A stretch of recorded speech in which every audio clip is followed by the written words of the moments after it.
बिस्मिल्लाहिर्रहमानिर्रहीम। अस्सलामु अलैकुम। PKN न्यूज़ के साथ में हूँ मैं नज़ारा। रुख करते हैं खबरों का। वज़ीर आज़म शहबाज शरीफ ने मुल्क में ज़रई और मौसमियाती इमरजेंसी नाफिज करने का ऐलान कर दिया।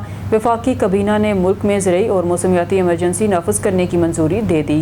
वफाकी कबीना के इजलास से खिताब के दौरान वज़ीर आज़म शहबाज शरीफ ने कहा कि सैलाब ने पंजाब, आज़ाद कश्मीर, KP और गिलगित बल्तिस्तान में तबाही मचा दी है।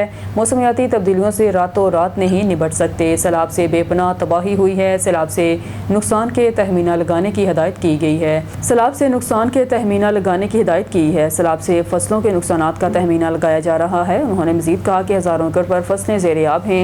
सैलाब सिंध में दाखिल हो रहा है। दुआ है सिंध में सैलाब से कम नुकसानात हों। वज़ीर आज़म का कहना है कि सैलाब से मुतल्लिक एक स्पेशल मीटिंग बुलाई जाएगी। एहसन इकबाल की सरबराही में कमेटी बना रहे हैं। कमेटी में मुतल्लिका वज़रा, सेक्रेटरीज और चारों सूबों के चीफ एग्जीक्यूटिव होंगे।